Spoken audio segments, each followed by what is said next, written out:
Je vous présente Bernard Pivot, lecteur professionnel, et puis à ses côtés Cécile Pivot, lectrice amateur. Alors voilà, les deux sont rassemblés. Quel bonheur, Bernard Pivot, de vous recevoir, évidemment. Président de l'Académie Goncourt et puis maintenant auteur d'un livre avec votre fille Cécile. C'est une première. L'échange finalement de l'amour pour les livres, de l'amour pour la littérature que vous partagez tous les deux, Bernard. Oui, ben c'est une découverte. Enfin, c'est pas une découverte. Je sais qu'elle lit depuis très longtemps, mais ce livre, effectivement, c'est une sorte de plaisir familial, et en même temps, c'est une invitation aux gens de lire, de les inciter à lire, à travers l'exemple d'une amateur et d'un professionnel. Mais l'amateur ayant beaucoup plus de mérite que le professionnel. Oui, c'est vrai. Enfin, l'amateur a grandi dans un milieu professionnel avec les livres de Bernard qui s'empilaient du temps d'apostrophe. Vous avez connu tout ça, Cécile? Oui, j'ai connu tout les ça. odeurs du papier. Les odeurs du papier, absolument. Les étagères qui s'écroulaient dans l'appartement.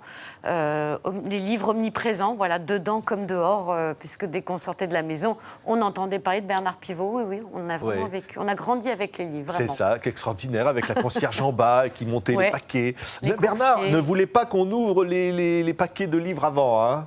Non, moi je n'ai laissé à aucune secrétaire et à aucune de mes filles le soin d'ouvrir les paquets de livres. C'est un grand plaisir d'ouvrir le paquet, c'est un petit paquet ou c'est un énorme, et tout d'un coup de découvrir l'œuvre que l'éditeur vous propose. Donc, et puis lire le quatrième de couverture. Déjà, le livre est votre possession et vous pouvez le lire tout de suite ou bien remettre sa lecture à plus tard ou bien le négliger totalement, peu importe, mais cette découverte du livre est un des plaisirs essentiels pour moi de la lecture. On voit une photo, par exemple, parce qu'il y a beaucoup de photos dans ce livre, celle-là. On va dire que c'est une photo de Robert Doisneau. Oui. C'est Bernard Pivot avec ses livres, envahi par les livres. Hein, Là, il n'y a aucune composition. Hein, c'était comme ça. Doisneau n'a pas dit on va mettre des livres, on va en mettre. Pas du tout. On l'a fait comme ça. Alors, les livres, vous les touchez, c'est charnel. Hein, Bernard, les classes par ordre alphabétique. Vous, Cécile, c'est plutôt en fonction des éditeurs. Mais il y a une espèce de.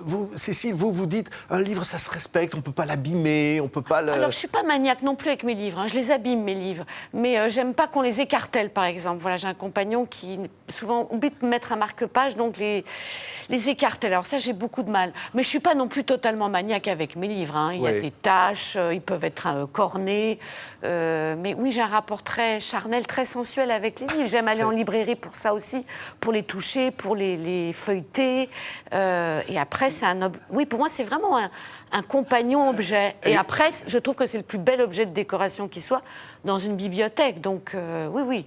Et moi, je leur porte le plus grand respect puisque j'écris dessus. Oui, voilà. Et prends des notes, Bernard. Je prends des notes, oui, je prends des notes, je mets des traits dans la marge, des O, A, etc. Et puis à la fin du livre, je prends des notes sur les faits importants du roman, le caractère des personnages, du temps d'apostrophe, des questions que je poserai à mon invité, etc. Oui, mais il faut, je crois, respecter les livres, c'est au fond s'en servir pour son plaisir, pour son meilleur usage. Oui, vous dites, Bernard, on ouvre un livre comme une boîte de bonbons et on le referme comme une boîte au trésor. Oui, c'est magnifique, bijou. C'est un slogan. Offrez des livres, ils s'ouvrent comme des boîtes de chocolat et se referment comme des coffres à bijoux. Voilà, et c'est vrai. C'est vrai. Je faisais le plus bel éloge du livre, enfin l'un des plus beaux éloges du livre qu'on peut faire, mais parce que et c'est pour ça que ce livre, d'une certaine manière, on l'ouvre aussi comme une boîte de chocolat, le nôtre, hein, et on aime les chocolats. Il y a toutes les photos qu'on voit là, où l'on voit des gens qui lisent, on voit la mode avec. Et on s'est aperçu d'ailleurs vraiment en choisissant avec les gens des éditions Flammarion les illustrations, à quel point les lecteurs et le livre est photogénique en fait, parce que c'est vrai que les lecteurs, les photos qu'on voit ou les tableaux, il y a toujours quelque chose de mystérieux à voir des gens plongés dans un livre, ils sont dans un monde à part, donc c'est toujours très beau, et de même que les photos, les tableaux de bibliothèque, c'est magnifique aussi. Donc, c'est une façon aussi de dire, et vous en parlez dans ce livre, que lire peut rendre heureux, mais au fond, Bernard dit, quand je suis heureux, je ne peux pas lire. Ben non, je ne peux pas lire quand je suis trop... parce que le bonheur vous envahit tellement, le bonheur est impatient. Le bonheur est impatient, vous allez...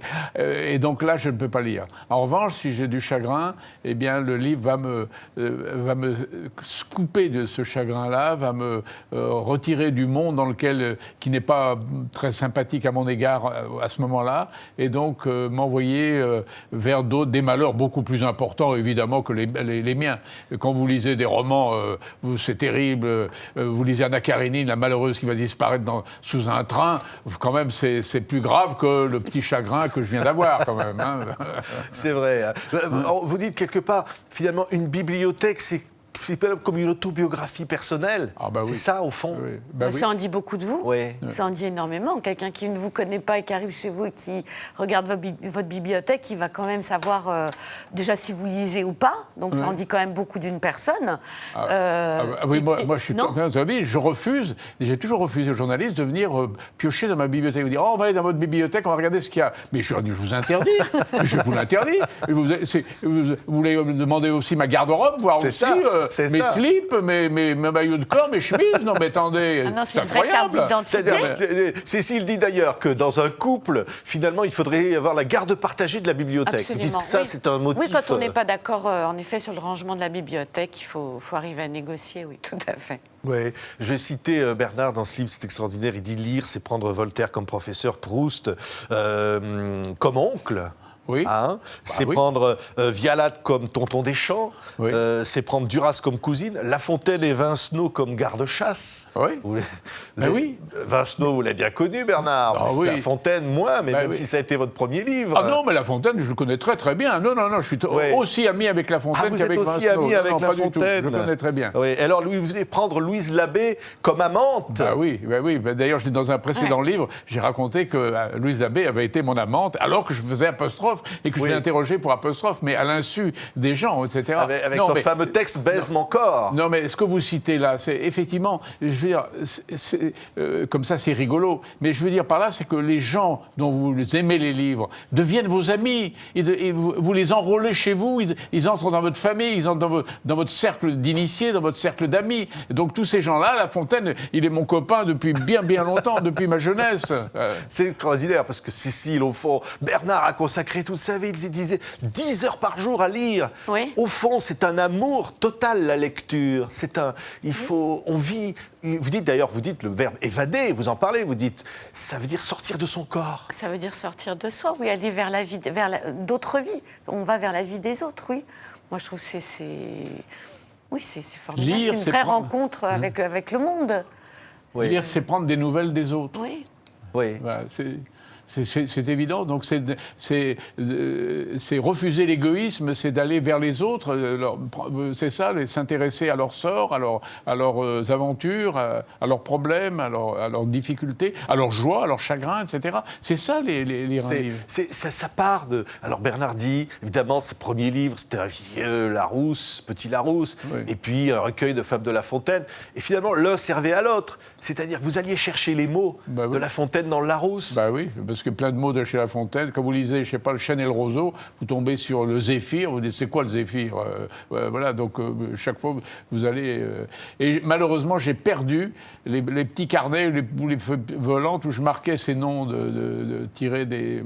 Un jour, à 18 ans, j'ai dû, avec un mépris souverain, jeter ça dans la poubelle. Mais quelle erreur stupide. Vous dites dans ce livre, je jouais à saute-mouton avec les mots. C'était ça, en fait. Vous jouez, Bernard. Finalement, lire, c'est jouer, c'est mais il faut s'amuser. jouer avec les mots. Et je dis toujours aux professeurs, initier les enfants à l'amour des mots, mais justement en jouant avec eux, en montrant comment ils sont légers, ils sont sectaires, ils sont changeants, leur orthographe change, etc.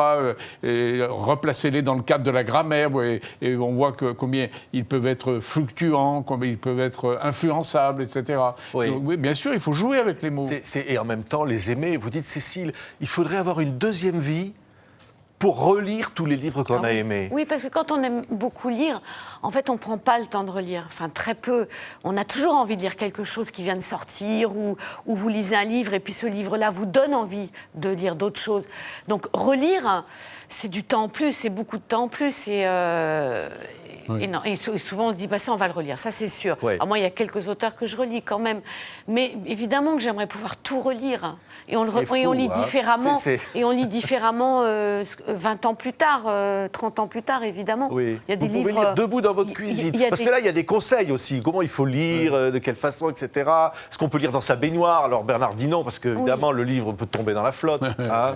Donc voilà, il ne faut pas le faire. Par contre, vous lisez dans votre cuisine ou dans la rue en marchant. Oui. Ouais, ça, dans le métro alors là, aussi. moi, je ne conseille pas ça. Hein. Non. Non. C'est pas vraiment des conseils. Enfin, des conseils, c'est plus... oui, les conseils, c'est plutôt rigolo. Mais absolument, oui, il y a des... Enfin, après, il faut que je connaisse à peu près mon chemin. Mais c'est vrai qu'il y a des changements en métro que je connais par cœur. Oui, je termine ma page. Voilà, c'est pas que je vais pas entamer une autre page, mais je vais terminer ma page si je sors du métro. Non, ça oui. Non, et dans la rue aussi, oui. Le livre, les textes de Cécile, au fond, on dit à ceux qui nous regardent, à ceux qui nous écoutent, dire comment lire, pourquoi lire, alors qu'on a une famille, on a des enfants, on a un métier, etc. Comment trouver le temps de lire? Moi, je n'ai pas de conseils à donner puisque je reste chez moi, je lis. Et puis je suis payé pour ça, donc ça n'a aucun intérêt.